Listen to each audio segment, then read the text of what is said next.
So we're back with another video today. So this video is showing everything that we just went to the train show in Eldon, Iowa. It was sort of a mix between, there was a threshing show with a bunch of like old tractors and old cars and farm equipment. It's a common thing here. And then the train show was in one of the buildings. So that was the main thing we were going to. We saw a sign posted for it and went to it. A little bit far away, about an hour and a half from our house, but we don't go to very many train shows since you don't see them. They don't happen too often, but it was neat to go to this one, and it wasn't the biggest show, but it was fairly good size. There were a lot of things there, and different scales, a lot of HO stuff mostly, a few N scale things and a few HO or a few O gauge things, but that was about it.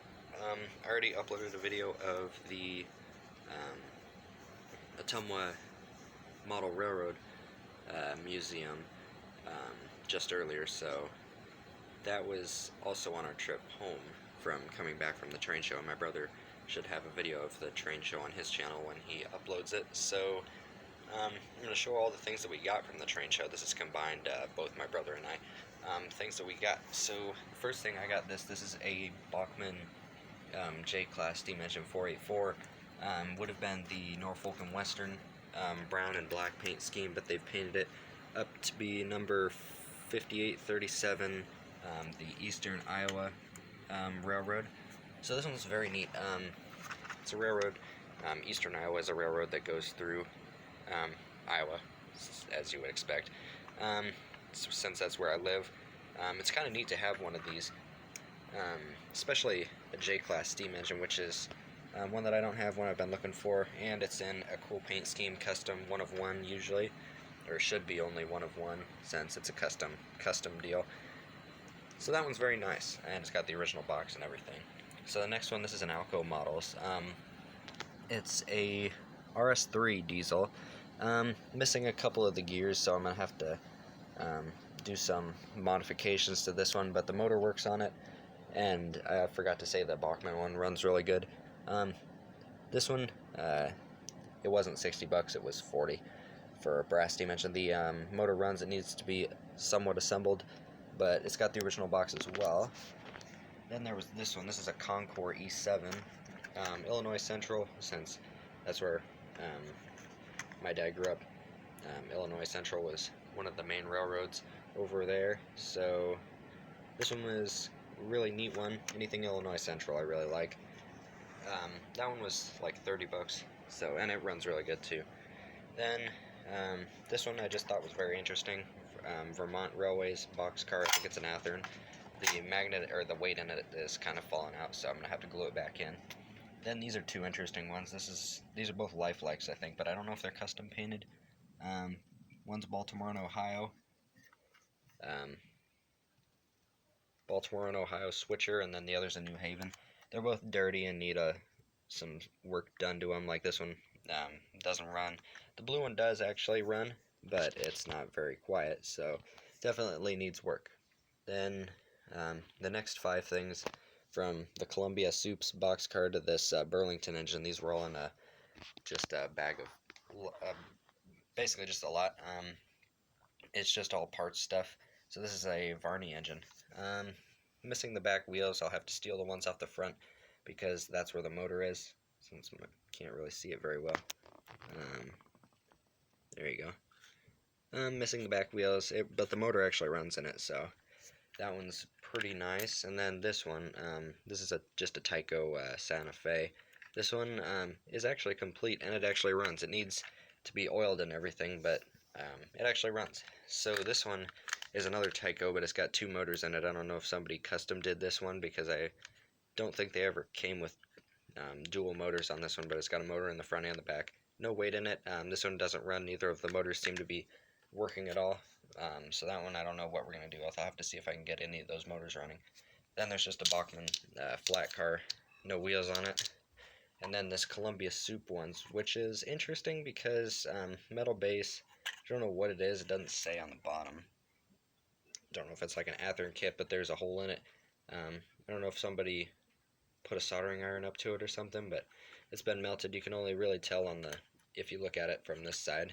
So that's kind of unfortunate, but if you put some silver on there, it'll be harder to notice. Then my brother got these two. These are both, that one's an Athearn and this one, I don't know, Boley, I guess. Both $5. Um, Cargo trucks, or what they are. So those will be nice to put on the layout. Then I got this one. This is a Cox. I think it's a GP10. Very interesting, $5. That was a neat one. So that one runs 2. Needs some work though. Then this one. This was a shell for, I think it's a Bachmann F unit. I've got some of them, but I don't know if it's like a custom thing. Big Ten conference. I don't know if it was a promotional thing given out at a train show or something. But it's very interesting.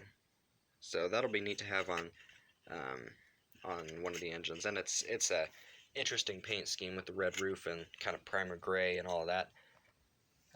Then there was this. This is the base for a HM Tempo BL2, I would assume, is kind of what it looks like.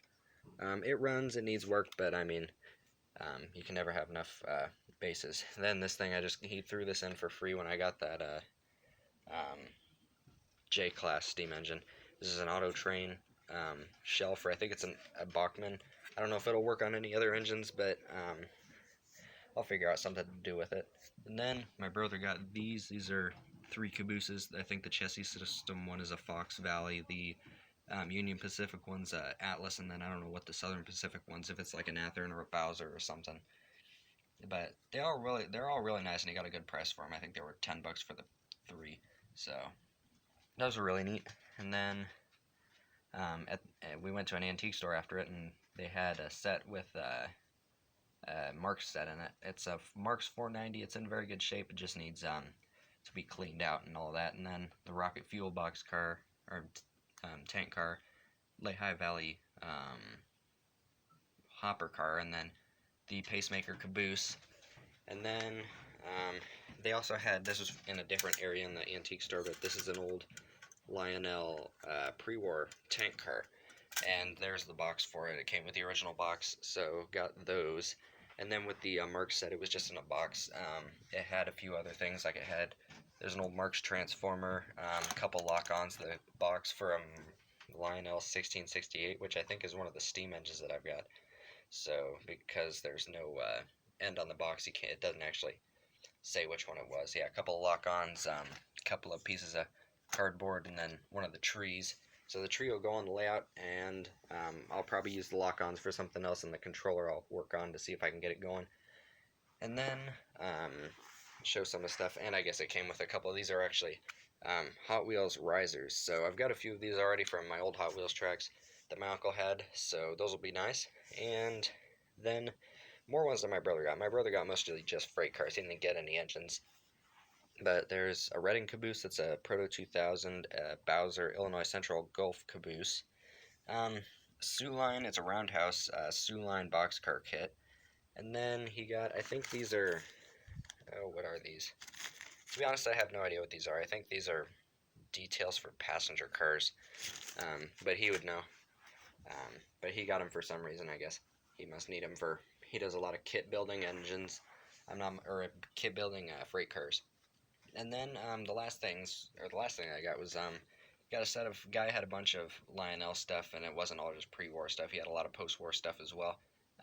He had some pre-war freight cars, and since I don't really have that many, I've only got a set of 3 passenger cars that have these couplers, and I've got 2 engines that have those couplers. I decided to get some more freight cars, and they were a pretty good deal. $90 for all 4 of the freight cars for these 3, and then this flat car here. So the flat car is in good shape, nothing missing. Paint's not too bad for how old it is. It's a pre-war one. Then this is a I don't know what exactly how old these are. Lionel dual spotlight car. Both of the spotlights work. They both have light bulbs in them, and it's very nice. And then this is a Lionel, one of the old 1682 cabooses. This one I think is a little more common for pre-war stuff, but it's still very nice looking, I think. It's in very good shape. And then the last thing, this thing is absolutely enormous. I thought this was standard gauge at first, but this is an old Lionel boom crane. Very interesting. It's got On the front, it's got a little thing so you can turn the crane. It's very slow to turn it. It's got some sort of gear system, and it's a very interesting piece. On the back of the crane, it's got things to move both the hoist and then the crane arm. Or no, it's got a thing to move the hoist up, and then you can lift the winch part of it. I guess I don't remember what exactly those are called, just the hook, just to move the hook up. And then on the bottom of it, when I get it back turned around, on the bottom of it, it's got a thing so you can lock it to the track when you want to turn the crane around so it doesn't tip over like it just did. So, but that's it for all the train show stuff. I'll show all this in another, I'll show all of these engines, at least attempting to run in the next video that I do about this. So there will be a part 2. So that's it for part 1. So thanks for watching, and I'll see you next time.